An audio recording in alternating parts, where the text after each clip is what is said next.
Judges 8. The men of Ephraim said to him, "Why have you treated us this way, that you didn't call us when you went to fight with Midian?" They rebuked him sharply. He said to them, "What have I now done in comparison with you? Isn't the gleaning of the grapes of Ephraim better than the vintage of Abiezer? God has delivered into your hand the princes of Midian, Oreb and Zeb. What was I able to do in comparison with you?" Then their anger was abated toward him when he had said that. Gideon came to the Jordan and passed over, he and the 300 men who were with him, faint yet pursuing. He said to the men of Succoth, "Please give loaves of bread to the people who follow me, for they are faint, and I am pursuing after Zebah and Zalmunna, the kings of Midian." The princes of Succoth said, "Are the hands of Zebah and Zalmunna now in your hand, that we should give bread to your army?" Gideon said, "Therefore when Yahweh has delivered Zebah and Zalmunna into my hand, then I will tear your flesh with the thorns of the wilderness and with briars."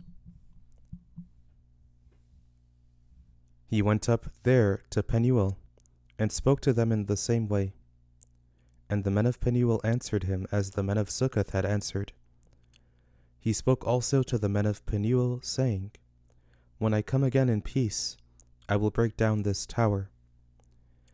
Now Zebah and Zalmunna were in Karkor, and their armies with them, about 15,000 men, all who were left of all the army of the children of the east, for there fell 120,000 men, who drew sword. Gideon went up by the way of those who lived in tents on the east of Nobah and Jogbehah, and struck the army, for the army felt secure. Zebah and Zalmunna fled, and he pursued them. He took the 2 kings of Midian, Zebah and Zalmunna, and confused all the army. Gideon the son of Joash returned from the battle from the ascent of Heres.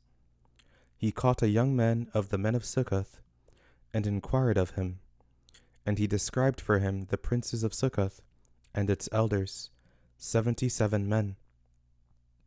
He came to the men of Succoth and said, "See Zebah and Zalmunna, concerning whom you taunted me, saying, 'Are the hands of Zebah and Zalmunna now in your hand, that we should give bread to your men who are weary?'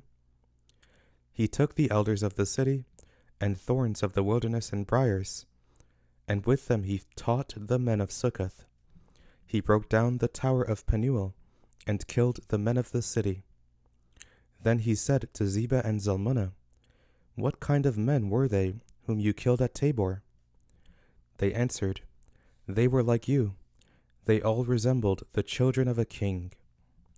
He said, 'They were my brothers, the sons of my mother. As Yahweh lives, if you had saved them alive, I would not kill you.' He said to Jether his firstborn, 'Get up and kill them.'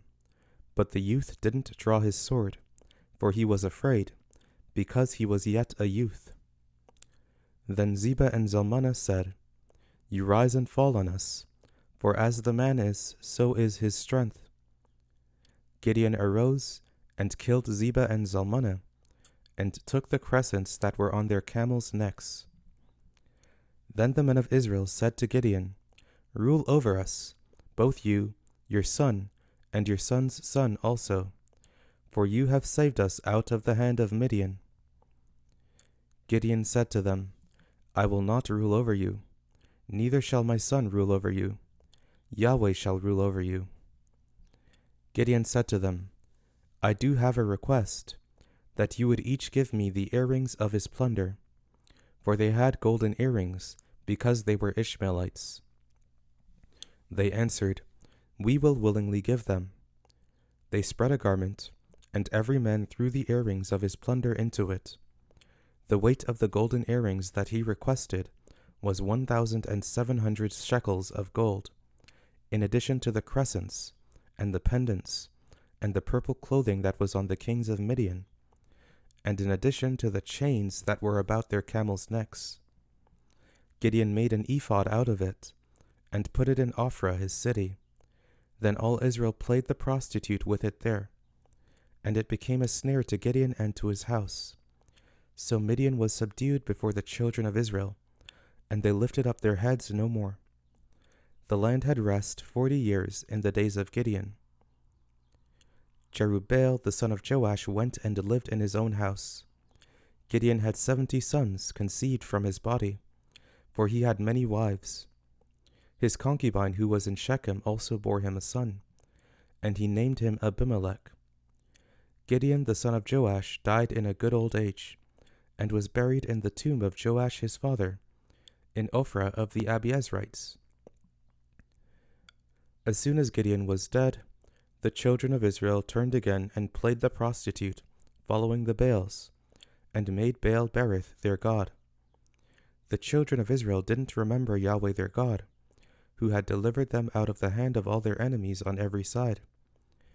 Neither did they show kindness to the house of Jerubbaal, that is, Gideon, according to all the goodness which he had shown to Israel.